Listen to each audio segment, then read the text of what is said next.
tá certo? Dos pacientes pediátricos. Então a gente vai ter dois momentos para conversar. O primeiro momento é falando sobre o recém-nascido e o segundo momento é sobre os pacientes da primeira infância. Então a gente vai começar falando uma série de patologias que podem acontecer. A gente vai dizer aqui para vocês o aspecto mais importante de todas elas, que é a atresia do esôfago, do intestino, do retal, o ilho meconial, a peritonite meconial, a rotação intestinal incompleta, o volvo e a mionose intestinal congênita. Então são várias possibilidades que podem acontecer nessas malformações. Vocês vão ver que elas não são tão frequentes, mas a gente tem que ter conhecimento sobre elas por conta da representatividade do prognóstico que pode ter desses pacientes. É importante que a gente tenha esse entendimento. Alguém aqui na turma tem ideia de ser neonatologista? Neonatologista, ser pediatra, e depois da pediatria fazer neonatologia? Não? Tem ali, ó, nós temos uma representante. Então, talvez a doutora ali tenha a possibilidade de ver muito mais dessas alterações que a gente vai comentar aqui.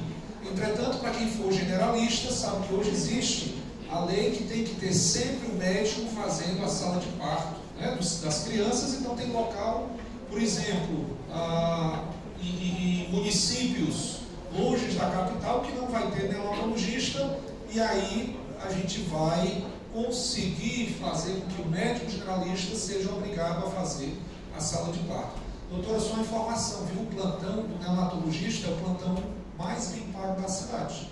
A doutora aí está no caminho bom, né? Está no caminho bom. Tá bom? Pronto, isso aí foi só para animar, tem gente já está pensando, né? Puxa vida, já estou aqui reconsiderando. Mas falando, turma, sobre a atresia, vou começar perguntando aqui para vocês. O que é verdadeiro em relação à atresia do esôfago? 86% acontece com fístula, não estão associadas com malformações, o abdômen é distendido, é comum na atresia de esôfago sem fístula distal, ou o tratamento definitivo acontece no primeiro mês de vida. O que é que vocês acham que é verdade? O item A? Pronto, então vamos avaliar. O importante é a gente ver que na questão eu já estou entendendo que a atresia de esôfago ela pode se comportar de duas formas. Ela pode ter ou não ter fístula distal. O que é que isso quer dizer? Antes da gente especificar isso, falar um pouquinho sobre a epidemiologia. Então a gente vê que a atresia de esôfago ela vai acontecer em 1 para 4 mil recém-nascidos vivos. E 86%, quer dizer, a grande maioria, tem fístula distal. É somente um pequeno percentual, turma, é que não vai ter fístula distal. Tá? Então 36% dos atresias de esôfago são em recém-nascidos do baixo peso. E aí eu queria que vocês guardassem essa informação, porque a maioria das malformações a gente vai ver que está associada ao baixo peso ao nascer. Daí ser tão importante o acompanhamento pré-natal. E aí o acompanhamento pré-natal vai ser feito lá pela obstetra e ela vai também se preocupar com essa questão. Então o baixo peso vai aumentar o risco do bebê ter várias doenças, entre elas a atresia de esôfago. Então, esses pacientes que nascem com atresia de esôfago, eles têm outras malformações associadas, em torno de metade até 70% dos casos. Então, é importante a gente saber que cada vez mais é importante a gente atuar na medicina preventiva para evitar a gente desenvolver alguma coisa da medicina curativa. Então, quando a gente tem um bebê que tem uma malformação, ele vai ter um esôfago atrésico, então o que a gente vai encontrar é que esse esôfago, ele pode aqui vir e ter um fundo cego. E aí o esôfago distal tem aqui uma fístula traqueosofágica. Então aqui eu tenho uma atresia de esôfago, tá certo? Com fístula. E aí isso pode ter várias implicações para a criança. Mas para saber as implicações eu tenho que descobrir primeiro a etiologia. E a principal etiologia é que acontece uma falha da recanalização ou da vacuolização do lúmen distal. E essa falha normalmente é devido a uma causa isquêmica. E aí tem a ausência da artéria brônquica direita, que vai causar uma zona de insuficiência arterial, de insuficiência de irrigação na parede esofágica. Isso faz com que a parede esofágica ela fique atrésica. Do ponto de vista clínico, como é que a gente vai poder fazer o diagnóstico dessa criança com atresia de esôfago? Ainda no intraútero. Então vocês vão ver que a gente vai ter, nos pacientes que têm atresia de esôfago com fístula, 35% deles vão ter polidramia. E 80%, a grande maioria, vai ter polidramia na atresia de esôfago sem fístula. Então, paciente com atresia de esôfago, você já pode dar o diagnóstico fazendo a avaliação pré-natal. Quando o bebê nasce, então, nossa doutora lá que vai ser neonatologista, o bebê está espumando muito, está salivando muito, então isso aí já chama a atenção. Se ele não está, se ele está salivando muito, se ele está com a saliva espumosa, provavelmente ele não está conseguindo deglutir a saliva, então provavelmente ele vai ter alguma alteração. Quando vocês passaram na pediatria, vocês tiveram prática em sala de parto? Não? Tiveram não. Aqui na sala, alguém já acompanhou o parto de algum parente, irmão, etc? A doutora aqui já acompanhou, ali o doutor também.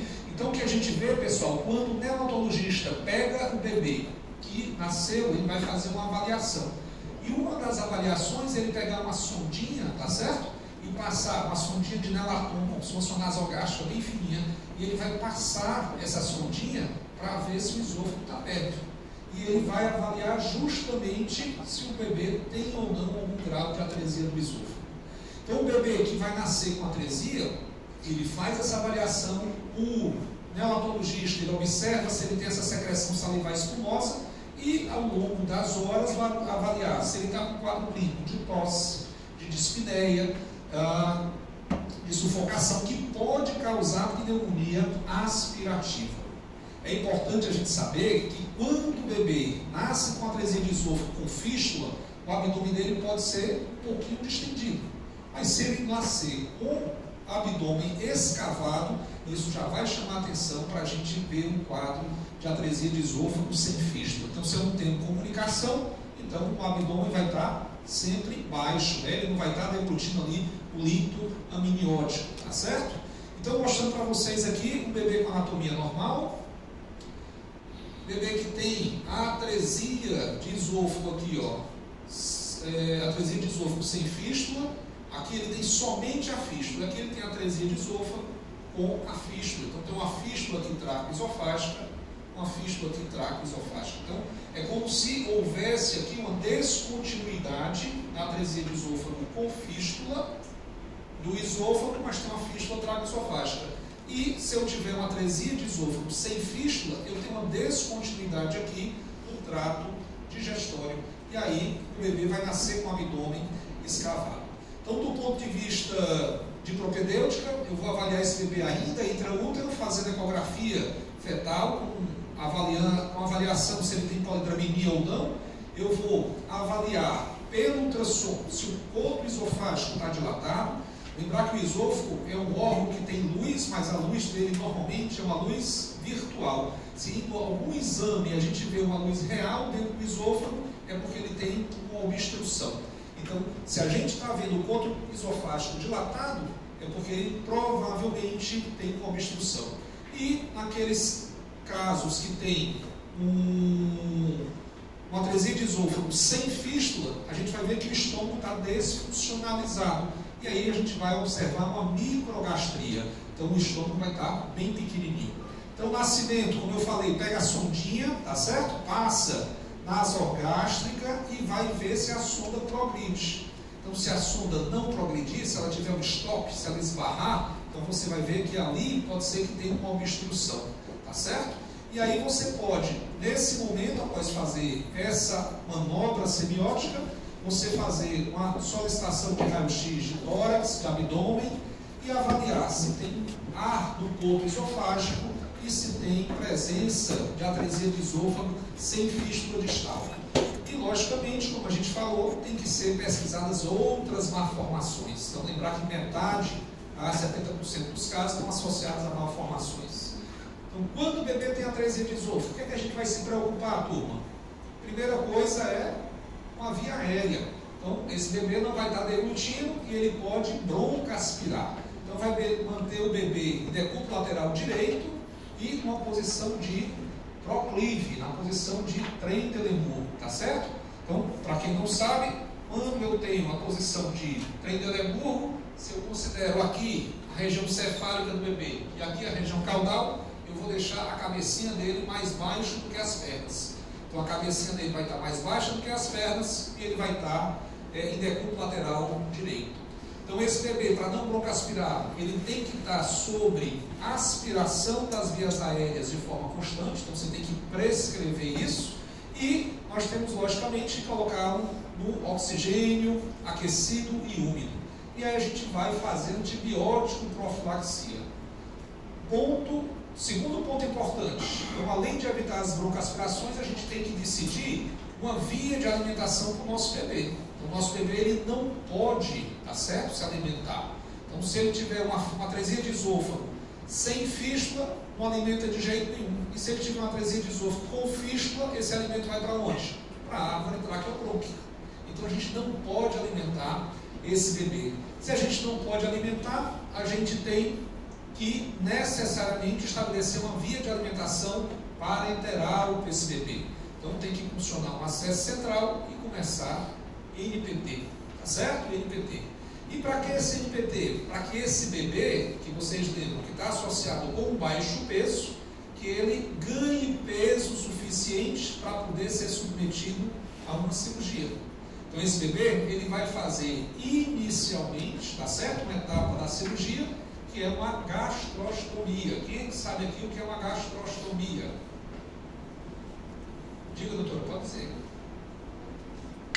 Isso, vai fazer um orifício, uma comunicação através de uma sondinha direto para o estômago. Então a gente vai colocar uma sondinha direto no estômago e aí a gente vai infundir, tá certo? A alimentação, né? O leite, pode ser o leite materno, pode ser o leite industrializado pela sondinha, tá bom? Com isso aí eu resolvo o problema da alimentação do bebê, correto? Mas tem um outro problema. Se o bebê deglutir a saliva e tiver uma fístula, essa saliva vai para a árvore traqueobrônquica. Então aí, além da gastrostomia, eu tenho que fazer uma esofagostomia. E o que é uma esofagostomia? Eu vou pegar o esôfago cervical do bebê e vou exteriorizar na pele da região cervical. Então eu pego o esôfagozinho cervical, coloco aqui na pele da região cervical, tudo aquilo que o bebê deglutir vai sair pela esofagostomia. Tá bom? Ok? Muito bem.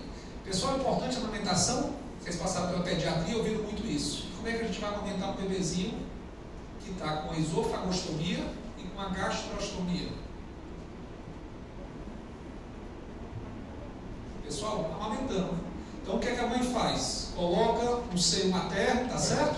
O bebê vai sugando lá o leite materno e a mãe vai com a mão injetando o leite materno ou a fórmula, tá certo? Dentro do estômago. Claro que tudo que ele sugar vai sair pela esofagostomia. Mas por que é importante ele fazer isso? Para ele ter um correto desenvolvimento, não perder o desenvolvimento da sucção, tá bom? Então isso você tem que conversar, né, com os pais, o pai e a mãe, para ter essa sincronia. Então, no momento que ele está sugando, você vai lentamente injetando leite para ele ter a saciedade dele, entender que aquele movimento que ele faz de sucção está relacionado com a saciedade. Então é importante que seja feito isso. E normalmente, depois que esse bebê adquirir peso, mais ou menos com 1 ano de idade, é feita a cirurgia definitiva. Então a cirurgia definitiva, a gente vai retirar a sondinha do estômago, a gente vai retirar a esofagostomia e a gente vai fazer uma interposição do colo transverso entre o esôfago cervical e o estômago. Então a gente vai colocar um tubo, que vai ser um tubo de colo transverso, entre o esôfago e o estômago. E esse bebezinho vai crescer, tá certo? Com os cuidados de um paciente que não tem esfíncter esofagiano inferior, então ele pode ter refluxo. Aí eu tenho que ter cuidado com o refluxo para esse bebê que fez essa cirurgia, tá certo? Então essa é a cirurgia definitiva quando a gente faz isso. E qual vai ser as complicações? Então eu falei a primeira, que foi a doença do refluxo persistente, quando a gente faz essa cirurgia, mas ele pode ter uma peristalse esofágica alterada, do esôfago que ficou cervical, ele pode ter uma peristalse alterada, uma peristalse lentificada. Normalmente com 1 ano de idade, porque ele já ganha peso suficiente, tá certo? Para nascer. Se eu estou interpondo o colo, estou fazendo uma anastomose, essa anastomose ela pode estenosar, ela pode ficar estreita. Então eu estou fazendo 2 anastomoses, né? Uma no esôfago cervical, outra no estômago. Então é um risco que a gente sempre vai correr quando faz uma anastomose. Ele pode evoluir com traqueomalácia devido, né, aos múltiplos episódios de aspiração que teve. Pode haver uma deiscência da anastomose. Turma, todo mundo entende aqui o que é deiscência, correto? Outro dia chegou em internos, o que é deiscência, professor? Eu disse, rapaz, eu tenho certeza que eu me ensinei no 7º semestre. Não faz tão pouco tempo, não faz tanto tempo assim não. Então a deiscência, turma, é quando tem uma abertura, tá certo? Da sutura que foi realizada. Então se eu tiver uma abertura, eu vou ter uma deiscência. E logicamente pode ter a recidiva da fístula nos casos de atresia com fístula.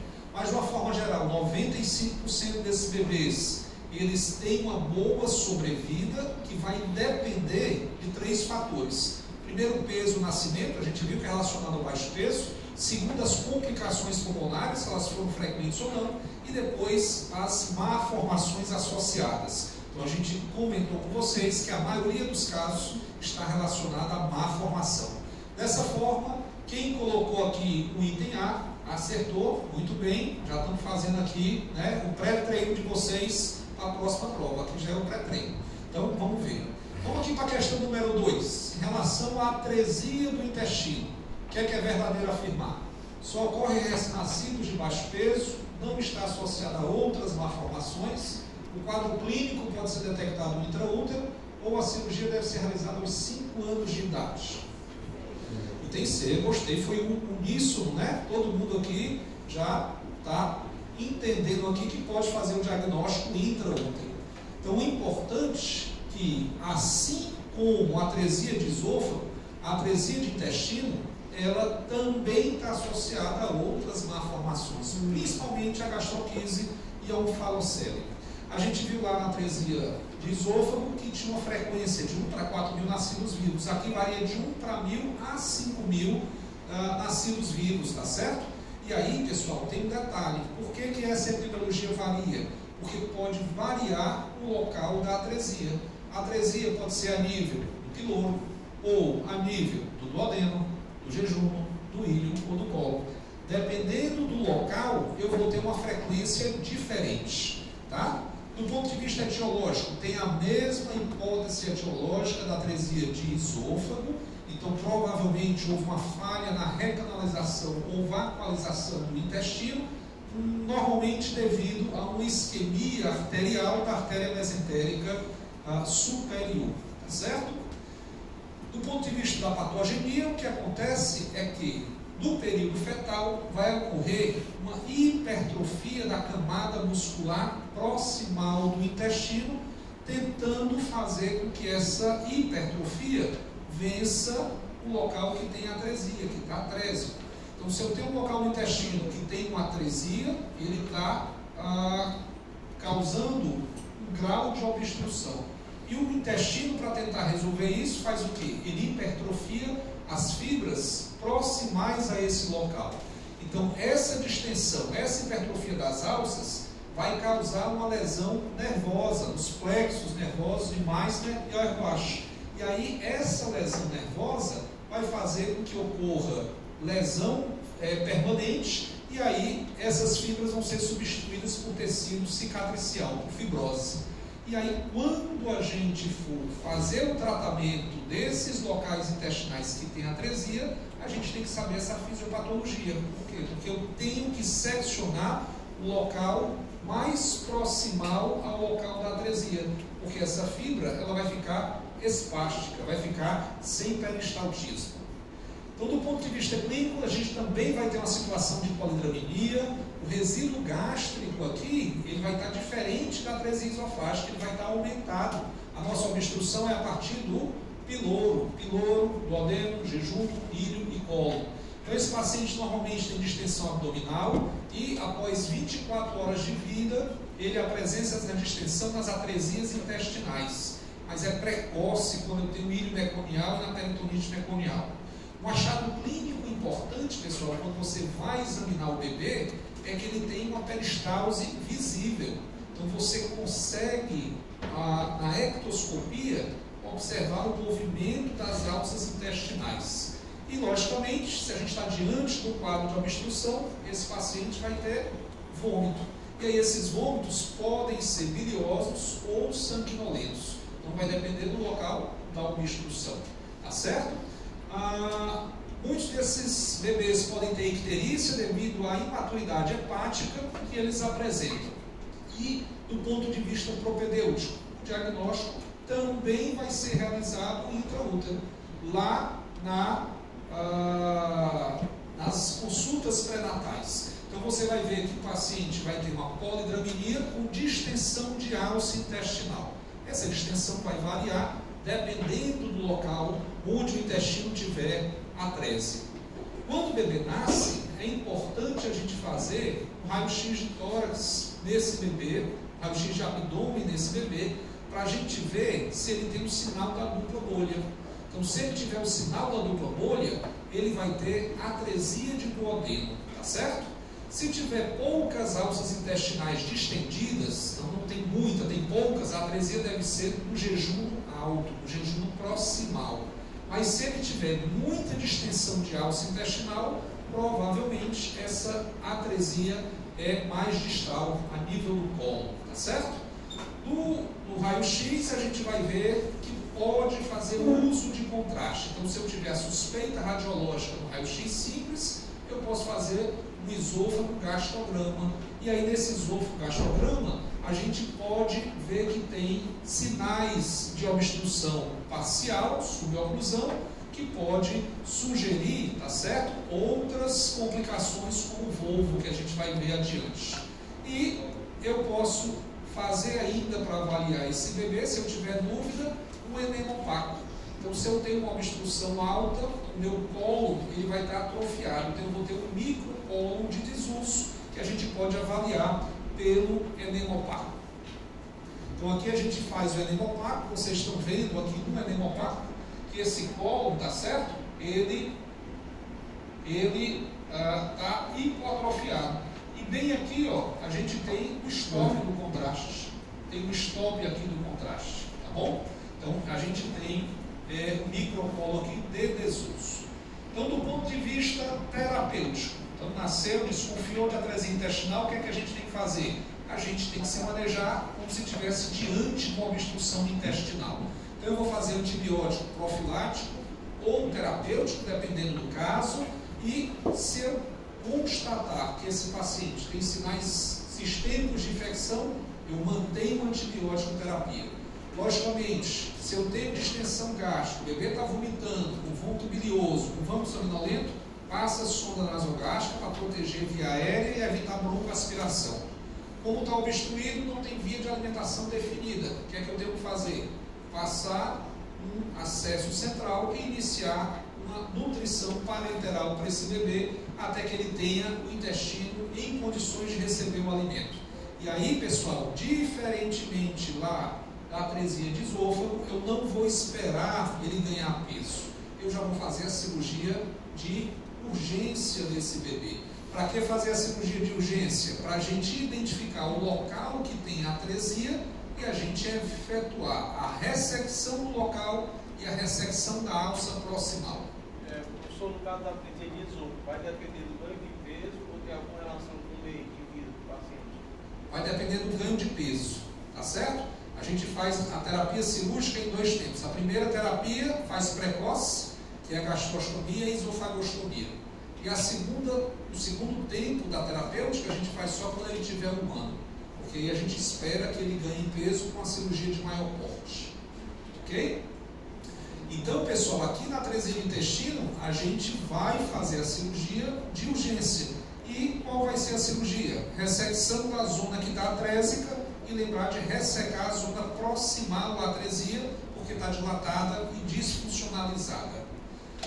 Quais são as complicações no paciente que tem atresia de intestino? Então, a primeira complicação é que esse bebê tinha um intestino que estava mal funcionante. Então, eu posso ter uma demora na normalização do trânsito intestinal. Então, após fazer a cirurgia, é importante que eu mantenha o bebê em INPT e vá reintroduzindo a dieta de forma progressiva, tá certo? E essa realimentação progressiva normalmente se faz com fórmulas de leite materno pré-digeridos, que são mais fáceis de serem absorvidos. Logicamente, a gente atuou diretamente no intestino, tem um risco de infecção aumentada e eu vou ter ainda as complicações cirúrgicas, como estenose da anastomose e deiscência. Eu posso ter estenose e deiscência. E a gente sempre quer lembrar que o paciente ainda assim pode ir a óbito devido às outras malformações que estão associadas. Então, o prognóstico normalmente é superior a 90%, então um prognóstico muito bom, e aí vai depender dos fatores, do peso ao nascimento, do comprometimento do intestino residual, das complicações cirúrgicas anestésicas e, logicamente, das malformações associadas. Então, para quem respondeu um quiz sobre a atresia do intestino e colocou letra C, então, está de parabéns novamente. Então, vamos aqui para mais uma pergunta para vocês. Então, vocês estão vendo que a gente está descendo aqui no tubo digestório. Começou no esôfago, passou para o intestino e agora a gente vai falar da atresia anorretal. Então, o que é verdadeiro na atresia anorretal? Ela raramente está associada a malformações. Vocês já estão vendo que esse item é falso. A maioria das atresias está associada a malformações. O ânus hiperfurado não é comum na atresia anorretal? Falso. A antibiótico profilaxia deve ser sempre utilizada? E o prognóstico é pobre nas formas baixas? Pronto, então vamos ver aqui. Eu estou vendo aqui que não teve aqui uma concordância aqui do item. Vamos avaliar. Então aqui, pessoal, a epidemiologia diz que ocorre a atresia anorretal da mesma forma que a atresia esofágica, em 1 para 4 mil nascidos vivos, tá certo? E aí a gente tem aqui uma variação, claro, dependendo do sexo do bebê. Se for o sexo masculino, ele pode ter uma fístula do reto para a uretra e o períneo, e se for do sexo feminino, uma fístula reto para a vulva, seguido de fístula perineal. E observem só, 50% dos bebês que têm atresia anorretal são de baixo peso. Então, importante quando a gente estiver fazendo lá o pré-natal e detectar que tem um bebê com baixo peso, para a gente mandar esse bebê ser avaliado por um especialista. Então, em torno de 54% dos casos estão associados a malformações e a malformação mais comum é a geniturinária. E a gente sabe que existem malformações tão graves que pode chegar a nascer o bebê com Vacter, com a persistência da cloaca, com correlação entre anomalias sacrais e incontinência. Então, são malformações graves que podem acontecer nesses casos. Do ponto de vista da etiologia, as hipóteses também são associadas com a isquemia na região anorretal. Então, aqui o erro de recanalização ou vacualização, ele fica em segundo plano. A principal hipótese é a hipótese isquêmica. Do ponto de vista clínico, então, do ponto de vista clínico, assim que o bebê nasce, ele vai ser submetido ao exame físico e aí o neonatologista vai fazer a flexão da coxa do bebê sobre o abdômen. O objetivo de fazer essa flexão é avaliar ou não se o paciente tem um ânus hiperfurado. Então, ele está avaliando. Depois que ele faz essa avaliação, vocês lembram da sondinha nasogástrica que avaliava se ele tinha atresia de esôfago? Ele pega essa sondinha e passa como se fosse uma sonda retal para avaliar se ele tiver ânus, para saber se o ânus tem uma atresia anorretal ou não, tá certo? Então, é importante que a gente saiba. E quando o neonatologista está avaliando, ele vai avaliar se o bebê apresenta ou não micção. E quando ele apresenta micção, ele vai ver se tem sangue na urina, se tem fezes na urina, tá certo? Se tem fecalúria, se tem hematúria. Para quê? Para avaliar se ele tem uma suspeita de fístula. Então, é importante que o neonatologista veja a diurese do bebê. e ele faz esse exame físico mais detalhado, avaliando também o períneo do paciente. Então, por exemplo, esse bebezinho do sexo masculino, então o neonatologista, né, ele faz a flexão aqui da coxa sobre o abdômen do bebê e vai avaliar a região do períneo. Então aqui vocês estão vendo uma foto, né, do bebê com o ânus imperfurado, tá certo? Então, ele nesse caso aqui não vai fazer nenhum teste com a sonda, porque o bebê não tem um esfíncter anal, tá bom? Não tem. Então, do ponto de vista do exame complementar, o que é que vocês estão observando? Que o diagnóstico também deve ser feito intraútero. Turma, se ele tem uma atresia no retal, ele vai se comportar também como uma obstrução intestinal intraútero, então não tem passagem. O líquido amniótico, ele entra, mas fica preso lá dentro do tubo digestório, porque não tem como ser escoado. Então, do ponto de vista geral, ele pode ter hipoandrominia, tá? Do ponto de vista geral, o ultrassom vai ver que ele tem alça intestinal dilatada. Então, ele tem alça intestinal dilatada. E quando o bebê apresenta diurese, você colhe o exame de urina e aí você avalia se ele tem alteração no exame de urina, se ele tem sangramento microscópico ou se ele tem presença de fibra, tá certo? 12 a 24 horas depois, você pode submeter esse bebê a ultrassom com a ressonância para poder avaliar. E sempre fazer a pesquisa nas malformações associadas, tá certo? Do ponto de vista terapêutico, então você sempre vai fazer antibiótico profilaxia, sempre vai fazer. Mais uma vez, bebê não tem via de alimentação estabelecida, tem que ir para a nutrição parenteral. E aí, para a nutrição parenteral, você já vai, diferentemente da atresia do esôfago, proceder uma cirurgia de urgência para esse bebê. E aí a cirurgia de urgência vai depender da forma da atresia anorretal. Se for uma forma baixa, você vai fazer uma anoplastia perineal. Isso quer dizer que eu vou operar diretamente na região do períneo do bebê, tá certo? E se for na forma alta, eu vou fazer uma colostomia. Então, eu vou fazer com que o bebê tenha a resolução da obstrução do trânsito intestinal. Como complicação, se eu vou fazer uma anoplastia, eu posso ter estenose anal, eu posso evoluir com incontinência, tanto fecal como de flatos, eu posso ter infecção e deiscência. Mas de todas as atresias que a gente viu até agora, esôfago, intestinal, a anorretal é a que tem melhor prognóstico quando resolvidas, tá certo? Melhor prognóstico quando resolvidas. Muito bem. Então, para quem colocou aqui na questão, na verdade ninguém colocou, ficou na dúvida, né? Diga, doutora. Vai reverter. Então a gente espera ele ganhar peso, tá certo? Normalmente após um ano, quando ele está com peso já estabelecido, aí a gente reverte. Aí faz uma cirurgia de abaixamento. Eu vou abaixar o colo descendente até o reto. Eu consigo baixar o intestino até o reto. Então, para quem marcou aqui que antibiótico profilaxia deve ser sempre utilizada, tá certo? Acertou muito bem, tá de parabéns. Vamos aqui para a questão de número 4, para falar sobre íleo meconial e peritonite meconial. Então, em relação ao íleo meconial, ele significa que a peritonite causada pela perfuração intestinal bacteriana não ocorre em portadores de mucoviscidose, todos têm mutação do alfa F508 e constitui-se a presença de mecônio muito espesso. O que é que vocês acham que é correto? B de dado? D de bola? D de dado. Então vamos ver se é o D de dado aqui. Primeiro a gente definir qual é a diferença do íleo meconial com a peritonite meconial. Então o íleo meconial, turma, é toda obstrução perinatal causada pela impactação do próprio mecônio.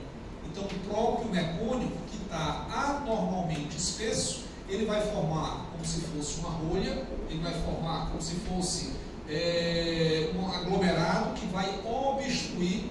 Isso acontece normalmente no íleo terminal.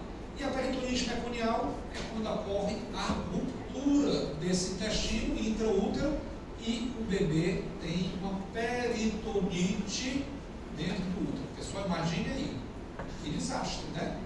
Uma peritonite dentro do útero é literalmente um desastre.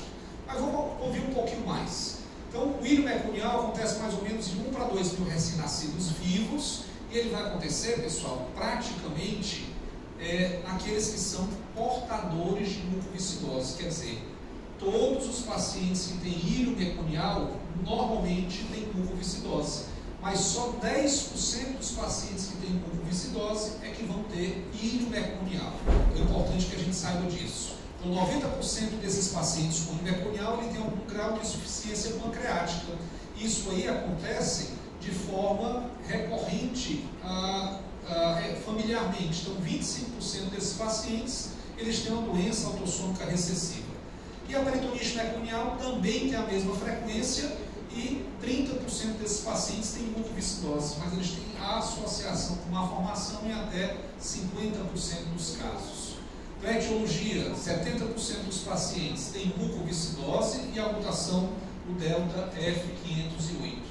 E do ponto de vista da patogenia, então já fica mais ou menos claro, se eu tenho meu mecônio muito espesso, se esse mecônio não está liquidificado, ele pode começar a se concentrar devido à alta secreção isógena intestinal e pancreática, que tem um alto teor de proteína, diminuição do teor de carboidrato, concentração aumentada da gama-glutamiltranspeptidase, e isso vai formar uma rolha. Quando forma uma rolha, nós temos uma obstrução intestinal. Se a gente tivesse uma obstrução e o intestino não romper, a gente tem só o ilho meconial. Mas se ocorrer uma ruptura, aí o paciente vai ter uma peritonite meconial intraútero. Então a peritonite meconial, ela é idiopática, observem só, em até 50% dos bebês. Então 50% dos bebês tiveram a peritonite meconial e você não vai perceber, tá certo? Lembrar que o mecônio, embora ele seja estéril, ele pode causar irritação dentro da cavidade peritoneal por ele ser um corpo estranho.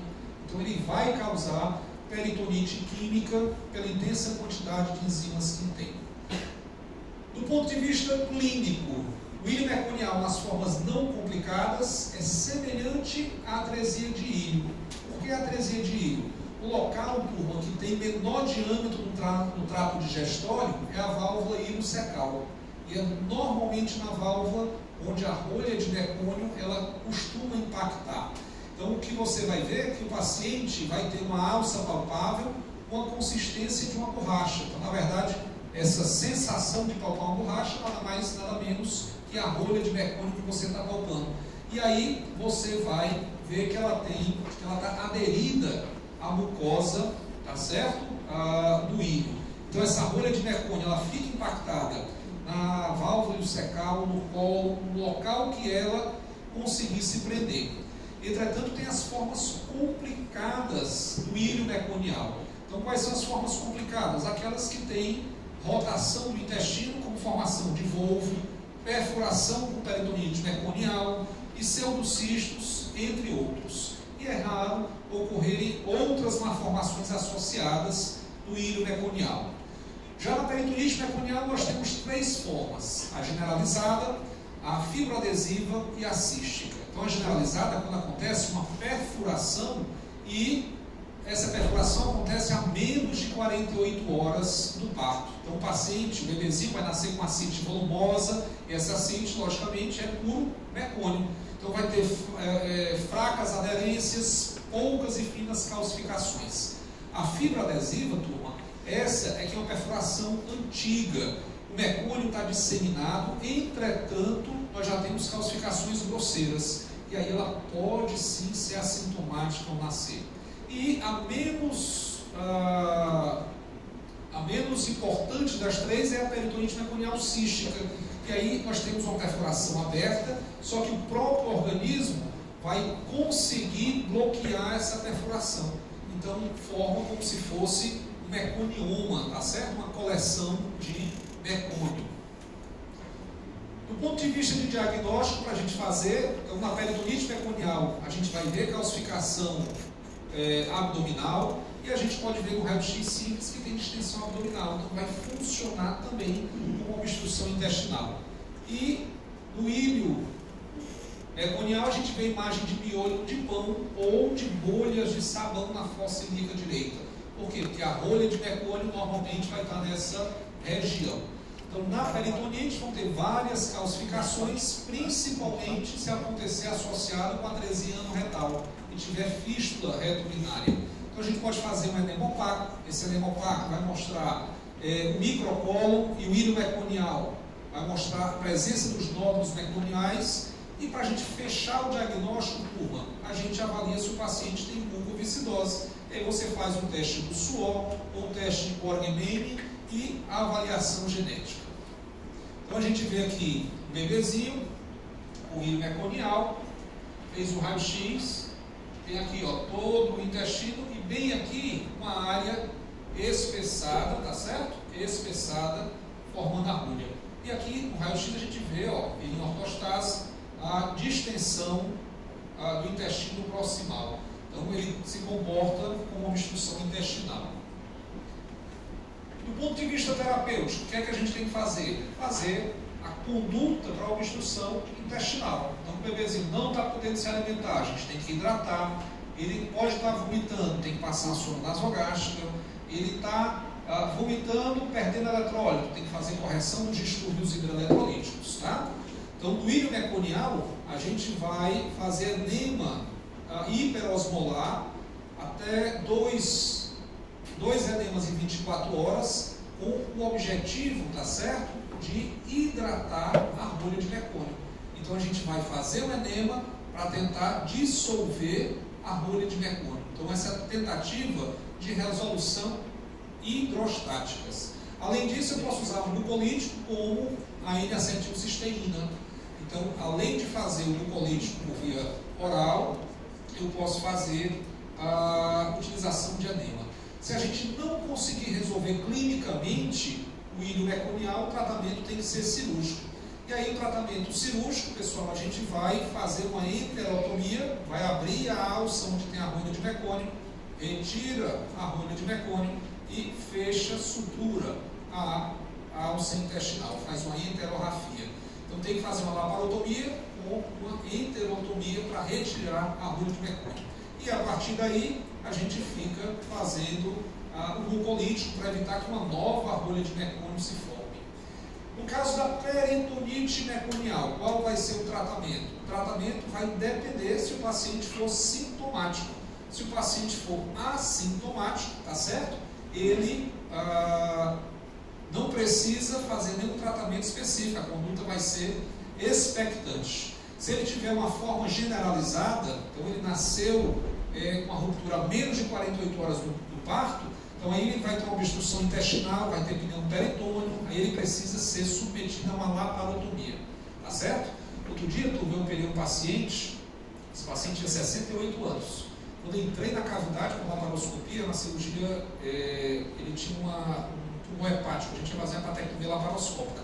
Quando eu entrei na cavidade, a cavidade toda aderida, a gente não sabia o que era. Rapaz, a alça parecia que estava tudo congelado.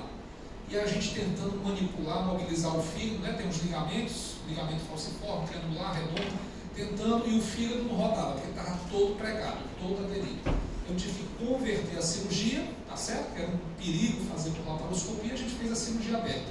E aí, quando a gente foi conversar com o paciente, ele disse que tinha um relato que a mãe tinha dito que ele tinha tido uma peritonite ao nascer. Então, provavelmente, ele teve uma peritonite meconial e nunca teve o diagnóstico confirmado. Para o íleo meconial, as complicações, se você fez uma enterotomia, é ter a deiscência da anastomose, é a persistência da suboclusão pós-operatória. Esse paciente pode ter má absorção intestinal. Se você manipulou o intestino, ele pode evoluir com íleo paralítico e pode, por conta dos vômitos, ter infecções pulmonares. Já na peritonite meconial, as complicações associadas são o íleo paralítico, a síndrome do intestino curto e as suboclusões tardias. Turma, todo mundo sabe aqui o que é a síndrome do intestino curto? Não?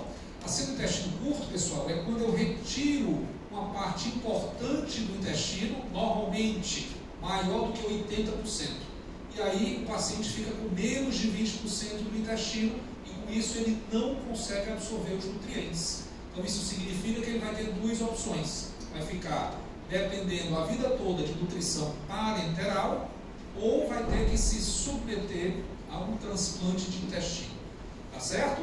Então é importante que a gente saiba. Então, se eu tiver paciente com íleo meconial, tiver muito aderido, tem que retirar o intestino, nunca eu devo retirar demais, para evitar que ele tenha síndrome do intestino curto, tá bom? De toda forma, tanto o íleo meconial como a peritonite meconial tem um bom prognóstico, com até 90% de sobrevida. Então, é importante que a gente conheça, trate, para poder fazer com que esses pacientes consigam ter sua vida normal. No íleo meconial, a gente não vai conseguir, porque assim, não tem colonoscópio para bebezinho dessa idade. O intestino ainda é imaturo, é frágil, então o risco de perfuração é um risco muito alto. O que a gente faz é o clister, passa uma sondinha retal, aí coloca o clister com contraste, faço o raio-x, aí eu vou apertando o líquido e a gente vai acompanhando com o raio-x onde o líquido está entrando no intestino. Então isso é o enema opaco. E aí o próprio enema, às vezes, ele vai dissolvendo a folha do íleo meconial. Certo? Muito bem. Então aqui no quiz que a gente fez, quem colocou aqui que constitui a presença de mecônio muito espesso, acertou. Vamos para frente. Quem acertou as 4 questões já? Todo mundo? Ninguém acertou as 4? Ninguém. Estou preocupado agora. Vou dar mais uma chance aqui. Vamos para a 5ª questão. Essa aqui é a questão bônus. Então, sobre rotação intestinal incompleta. Pode causar volvo, necrose, síndrome do intestino curto. Apresenta-se somente como hérnia interna. Recidiva ocorre em 80% dos pacientes. E ou o melhor exame é a colonoscopia. Qual é o item que vocês acham correto? Item A? Vamos ver se é o item A. Pessoal, como a doença, o próprio nome da doença diz, a rotação intestinal incompleta é a má rotação do intestino médio, que pode causar algumas complicações, como o volvo, a necrose e a síndrome do intestino curto. Então a gente sabe que durante a evolução embrionária, o intestino ele vai sofrer uma rotação no eixo mesentérico. Então isso pode acontecer em até 3% da população. Entretanto, a maioria dos pacientes que têm rotação intestinal incompleta são assintomáticos durante toda a vida. Então, quando acontece nos 3 primeiros meses de vida intrauterina, o intestino médio, que vai ser formado desde o duodeno até a metade do colo transverso, eles têm uma característica. Eles são irrigados pela mesma artéria, que é a artéria mesentérica superior. Então, a artéria mesentérica superior vai funcionar como eixo de rotação. Isso é a razão que o mesentério da gente, a raiz do mesentério da gente, ele vai da esquerda para a direita. Então, quando o paciente, por exemplo, tem uma pancreatite necrohemorrágica, então, desce secreção necrohemorrágica, vai para onde? Vai se concentrar na fossa ilíaca direita, por conta da raiz do mesentério. Então, entre a 4ª e a 10ª semana, vai acontecer o crescimento desse intestino médio, que vai sofrer a protusão numa hérnia umbilical fisiológica. O intestino sai do abdômen, e aí ele vai sofrer uma rotação de 270 graus e entra novamente na cavidade na 10ª semana e vai se fixar no maior eixo abdominal, que é do trás até o cérebro. Por isso que é da esquerda para a direita. Então, na maioria das rotações incompletas, vai haver o encurtamento dessa fixação do mesentério. Então, eu já tenho uma retração do próprio mesentério. E essa retração facilita a ocorrência de volvo intestinal. Então, do ponto de vista clínico, se eu tiver uma má rotação intestinal, eu posso ter superoclusão duodenal aguda e enterorragia. Então, o bebezinho pode nascer com vômito, esse vômito é bilioso, que vai ser persistente e pode ter ou não distensão abdominal. Então, quando o meu bebê é avaliado, ele vai ter presença das bridas de LED que vão ocluir e comprimir a 3ª porção duodenal. Então, se eu disse que a rotação intestinal incompleta vai do trás até o seco, quando ele roda, forma uma brida, que é chamada brida de LED, e ela vai comprimir a 3ª porção do duodeno. e isso facilita também o paciente poder ter hérnia interna. Lembra que a gente mostrou aqui na aula de hérnia e falou sobre a hérnia de Petersen, os pacientes pós-bariátricas? Pronto. Então aqui na rotação intestinal completa eles podem ter uma hérnia interna, que isso vai dar dor abdominal recorrente, pode dar má absorção, alteração na evolução do bebê e pode ser descoberta somente na vida adulta, tá certo? Então aqui para a gente entender, então normalmente a rotação vai vir e o eixo mesentérico vai ficar aqui, ó, no ângulo de trás e vai até aqui o centro. Se esse intestino não tiver a rotação completa, então o seco, o ascendente e o início do transverso vão ficar à esquerda do paciente, ficam à esquerda do paciente. E normalmente todo o jejum ilíaco vai ficar à direita do paciente. Então isso aí vai constituir a rotação intestinal incompleta. Do ponto de vista de exame complementar, vamos fazer aqui o raio-x e, se for preciso, o enemopato. E a ecografia, o que vai ser importante para você visualizar, pessoal, como é que está a topografia da artéria mesentérica superior.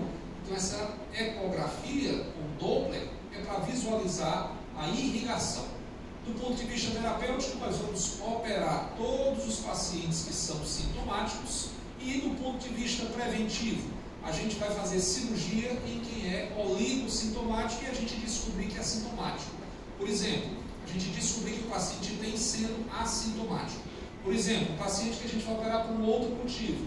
Então entra na cavidade, vê que tem má rotação intestinal, mesmo assintomático, esse paciente tem indicação de ser tratado. E as complicações mais importantes é o paciente evoluir com a síndrome do intestino curto, se eu retirar muito o intestino, isso vai acontecer, e ter uma recidiva dessa má rotação em até 20% dos pacientes. Então, quem colocou aqui o item A, acertou muito bem. Então, pode causar volvo, necrose e síndrome do intestino curto. E nós vamos agora aqui para a nossa última questão, pessoal. Não fique triste, não. Eu notei assim, gente aqui meio triste, que eu disse que era a última questão. A gente vai falar aqui, pessoal, sobre a doença de Hirschsprung. Então, a doença de Hirschsprung é verdadeiro afirmar que ela é caracterizada pela ausência de inervação intestinal proximal, ocorre mais no sexo masculino, elimina mecônio após 24 horas de vida, ou é necessário fazer uma endoscopia? O que vocês acham que é o item verdadeiro? D de dado? B de bola?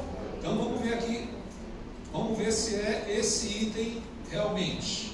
Então a doença de Hirschsprung nada mais é do que a agangliosose intestinal congênita. Então o bebezinho, pessoal, ele vai nascer sem o plexo nervoso e o segmento do intestino. Então quando ele tem a agangliosose intestinal congênita, ele vai ter uma parede intestinal que vai ficar aperistáltica. Ela não vai ter movimento peristáltico. E aí ela passa a se comportar de forma espástica, constituindo um fator de não progressão do trânsito intestinal. Então ele vai funcionar como um obstáculo no trânsito intestinal. Por quê? Porque o alimento vai chegar naquela zona que está peristáltica e ele vai parar ali. Ele não vai ter como prosseguir. Então isso vai fazer com que ocorra entre aspas, engarrafamento no trânsito intestinal. Então quando isso acontece imediatamente o entendimento do organismo que naquela zona está havendo a diminuição do trânsito. E aí, a zona justamente proximal sofre uma hipertrofia. E essa hipertrofia muscular no intestino proximal também vai ser danosa. Onde é que vocês viram que o intestino vai hipertrofiar também, turma? Na atresia intestinal. Não é? Na atresia intestinal. Eu vou ter uma hipertrofia também no intestino proximal. Lembrando que do ponto de vista epidemiológico é 1 para 5 mil nascidos vivos, mais frequente no sexo masculino que no feminino e tem um fator genético associado. Observem só, irmãs de meninas com doença de Hirschsprung têm a possibilidade aumentada em 130 vezes de também ter. E os irmãos de meninas com Hirschsprung têm a possibilidade aumentada em 360 vezes. Então eu tenho um fator genético bem marcado. megacólon congênito não é sinônimo, tá certo? Porque aqui vai ser só no segmento do colo. O megacólon congênito vai ser todo o colo. Ok? Do ponto de vista etiológico, a etiologia é pouco reconhecida. Mas o que existem são duas hipóteses. Uma hipótese para a etiologia na forma longa e uma na forma clássica. Então, na forma longa, é uma doença associada a um gene autossômico dominante, com penetração incompleta. E na forma clássica, um gene recessivo de baixa penetração. Mas as duas hipóteses, vocês estão vendo, que são hipóteses relacionadas à genética. Do ponto de vista fisiopatológico, então vai acontecer uma migração alterada das células da crista neural nesse momento do desenvolvimento embrionário. E isso faz com que ocorra essa má migração para uma parte do intestino, onde 80% dessa parte é o sigmoide. Então a doença de Hirschsprung, ela é principalmente a nível do sigmoide. Então a gente vai ter a ausência de células nervosas, principalmente do plexo de Auerbach e do plexo de Meissner, na porção distal do intestino. E se eu tenho ali uma zona espástica do intestino, eu vou ter como se fosse uma obstrução ou uma obstrução transitória desse intestino. Então essa zona aganglionar vai ficar sem peristalse, sem movimento, e com isso vai se tornar um obstáculo para o próprio trânsito intestinal. E quando ela passa a ser um obstáculo, acontece a hipertrofia muscular do intestino proximal, que vai hipertrofiar, e essa hipertrofia vai levar a mais lesão nervosa. Então, do ponto de vista clínico, o bebê nasceu, ele só pode sair do hospital, pessoal, se eliminar mecônio. Às vezes, vocês já viram, a mãe recebe alta antes do bebê, que o bebê ainda não eliminou mecônio, então ele tem que eliminar para avaliar se tem doença de Hirschsprung ou se tem lá a atresia anorretal. Então, ocorre suboclusão intestinal baixa. Então, 50% dos casos, eles evoluem com uma suboclusão. Então, eles têm dificuldades. Aqui tem uma dica para o exame físico. Bebê não evacuou o mecônio. O que é que você vai fazer? Vai pegar uma sonda fininha e vai fazer um toque retal com a sonda ou então com o seu quinto dedo. Se no toque retal tiver uma evacuação explosiva, isso aí é patognomônico de doença de Hirschsprung. E aí você vai avaliar durante a evolução da criança se ele tem uma constipação intestinal crônica. Isso aí pode levar ao grau de distensão abdominal e ou desnutrição. Tá certo? Então, normalmente, a gente tem aqui o bebezinho com o intestino, e nessa região que tem alteração do plexo nervoso, nós vamos ter aqui uma zona espástica. Então, essa zona espástica vai fazer com que ocorra uma hipertrofia do intestino grosso proximal. Então, essa hipertrofia do intestino grosso proximal vai causar mais lesão nervosa. Para a gente fazer o diagnóstico, pessoal, da doença de Hirschsprung, eu preciso ter um diagnóstico histológico. Eu tenho que fazer uma biópsia, tá certo? Da mucosa colônica. Então, eu faço uma retoscopia e aí eu consigo fazer a biópsia, tá? Então, essa biópsia tem que ser mais ou menos 1,5 centímetros da linha pectínea. Então, eu vou biopsiar para ter a confirmação histopatológica. Mas eu posso, como exame complementar, solicitar o raio-x de abdômen. Se eu tenho um caso de semioclusão, eu vou ter distensão intestinal. Eu posso fazer o enemopaco, onde eu vou ver uma alça com calibre reduzido e acima dela uma alça muito distendida. E eu posso também fazer uma manometria no retal, e na manometria no retal eu vou constatar que tem agruplanose, tá certo? Que o tecido está agrupiônico, tá bom? Que não tem gânglio, certo? Então esses seriam os exames, mas o exame que vai fazer o fechamento do diagnóstico é o histopatológico. Então aqui a gente observa uma alça intestinal aqui, ó, de calibre, tá certo? Diminuído, e bem aqui, ó, como é que está o calibre aqui dessa alça, ó, o calibre dessa alça intestinal. Então a gente consegue, através do enemopaco, a gente ter essa dimensão. Do ponto de vista terapêutico, tem que promover a limpeza mecânica do colo, e aí a gente obrigatoriamente vai fazer uma colostomia descompressiva. Então a gente vai fazer a colestotomia para resolver de urgência essa semi-oclusão do bebê. E aí a gente pode fazer a cirurgia definitiva de forma transanal. Então eu consigo fazer ali pelo períneo e consigo retirar a parte do intestino que está aganglionótico e a parte do intestino que está dilatado. Então a cirurgia transanal ela não necessita de colostomia, tem o menor risco de estenose anal, tem a menor perda sanguínea, menor risco de enterocolite, tem menos dor, porque tem ausência de incisões abdominais. Então, turma, do ponto de vista de complicação, o paciente foi submetido a um procedimento no intestino, pode ter infecção. Teve que fazer uma anastomose, pode ter deiscência. Ele pode ter uma enterocolite pós-operatória. Ele pode apresentar recidiva da ganglionose.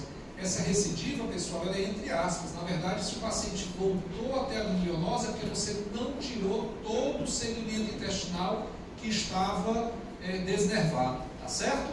E ele pode ter diarreia temporária.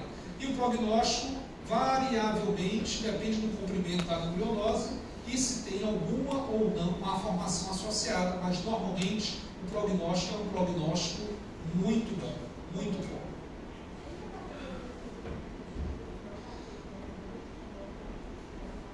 Pronto, pergunta importante. Normalmente, como a gente só vai intervir sobre o colo, ele vai ficar com todo o intestino delgado. Então, normalmente não evolui com o intestino curto, porque aí o intestino delgado vai responder mais ou menos aí por 80% do intestino. Então, normalmente eu vou ter um bom percentual de intestino, tá certo? O que pode acontecer é que se eu tirar o colo dele, tirar muito o colo, tá certo? Ele pode ter muitas evacuações ao dia, né? Lembrar assim, no colo direito da gente vai reabsorver o líquido e no colo esquerdo vai concentrar as fezes. Então, se eu retirar muito o colo, pode ser que ele não reabsorva tanto líquido e tenha várias evacuações diarreicas durante o dia, tá bom? Então, isso é o que pode acontecer. Então, voltando aqui para a nossa pergunta, quem disse que era o item B de bola, acertou, tá certo? Ocorre mais no sexo masculino. E com isso, pessoal, a gente conclui aqui o nosso primeiro capítulo, tá certo? Das doenças cirúrgicas nas crianças, tá bom? Eu vou rapidamente aqui fazer a chamada de vocês, rapidamente.